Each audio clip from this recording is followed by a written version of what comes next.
उस बैठक में सभी विधायकों ने अपने इस कार्यकाल के दौरान अपने अपने विधानसभा क्षेत्र में जो उपलब्धियां प्राप्त की हैं, जो विकास के काम करवाए हैं, उनका ब्यौरा एक रिपोर्ट कार्ड के माध्यम से पार्टी को सौंपा है।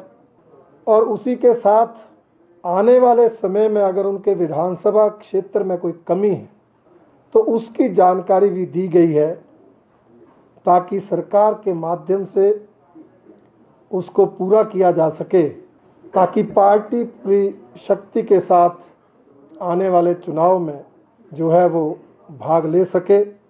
अनेक विषयों पर उस बैठक में चर्चा हुई, परंतु कुछ विधायकों ने इसके अलावा अनेक सुझाव पार्टी और सरकार को आने वाले चुनाव के दृष्टि से उन्होंने दिए हैं, जिस पर आने वाले समय में पार्टी और सरकार कार्रवाई करेगी।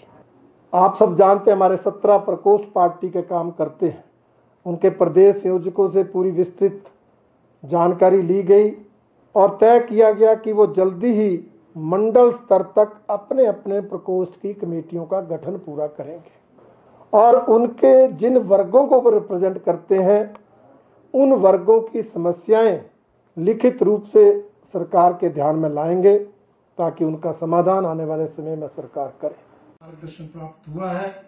इन सभी नेताओं ने हिमाचल प्रदेश के कार्यकर्ताओं से आह्वान किया है कि वो जुट जाएं, डट जाएं। हिमाचल के इतिहास को बदलना है। जिस हिमाचल में हर विधानसभा चुनाव में सरकार बदली जाती थी, उस प्रदेश के इतिहास को बदलना है। भारतीय जनता पार्टी की सरकार को रिपीट करना है, फिर से बनाना है। उस दृष्टि से उन्होंने सभी कार्यकर्ताओं से आह्वान किया है कि वो एकजुट होकर काम करें। सरकार के माध्यम से हम जन सेवा कर रहे हैं, उसको तो जारी रखेंगे, परंतु अपने आप को हम चुनावी मोड में ले आए, क्योंकि जल्दी ही मंडी संसदीय क्षेत्र, जिसमें 17 विधानसभा चुनाव आते हैं और 2 अन्य विधानसभा क्षेत्रों का उपचुनाव होना है। एक तरह से 18 में से 19 विधानसभा क्षेत्रों के उपचुनाव और उसके बाद प्रदेश का विधानसभा का चुनाव होना है। इसलिए हम चुनावी मोड में आ जाएं और चुनावी मोड में आकर हर बूथ पर पार्टी संगठन को मजबूत बनाते हुए, सक्रिय करते हुए हम इस लक्ष्य को प्राप्त करेंगे कि हर बूथ पर भारतीय जनता पार्टी को लीड मिले, हर सीट पर भारतीय जनता पार्टी जीते। इस बड़े लक्ष्य को लेकर हम आगे बढ़ेंगे।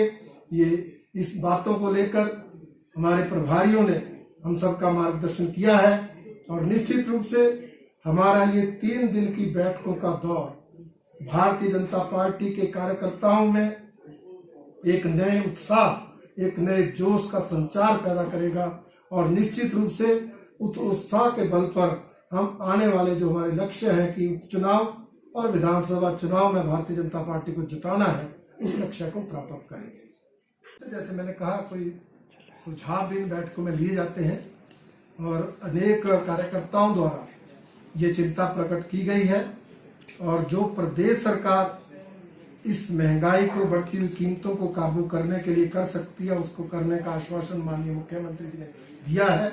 और आपने देखा है पिछले कुछ दिनों से हमारे सिविल सप्लाई विभाग ने कुछ कदम उठाए हैं कि जो ये आवश्यक वस्तुएं हैं उनकी कीमतों को कम किया जाए। प्रदेश माननीय मुख्यमंत्री श्री जयराम ठाकुर जी के कार्यकाल में सराहनीय काम सरकार कर रही है। सभी कार्यकर्ताओं ने, सभी हमारे आदरणीय नेताओं ने संतोष व्यक्त किया है सरकार की कार्यप्रणाली पर, सरकार की उपलब्धियों पर और निश्चित रूप से आने वाले चुनाव इन्हीं माननीय मुख्यमंत्री श्री जयराम ठाकुर जी के नेतृत्व में पार्टी लड़ेगी। देखिए, आदरणीय प्रेम कुमार धूमल जी शुरू से सक्रिय रहे हैं। चाहे 2019 के लोकसभा के चुनाव होंगे, बड़ी सक्रिय भूमिका उन्होंने उस चुनाव में निभाई और अभी भी पंचायती राज संस्थाओं और शहरी निकाय चुनाव में उन्होंने सक्रियता के साथ काम किया। कोरोना संकट के कारण थोड़ी सक्रियता में फर्क जरूर रहता है, परंतु फिर भी उन्होंने कई जिलों में जाकर जो है कार्यकर्ताओं का मार्गदर्शन किया है।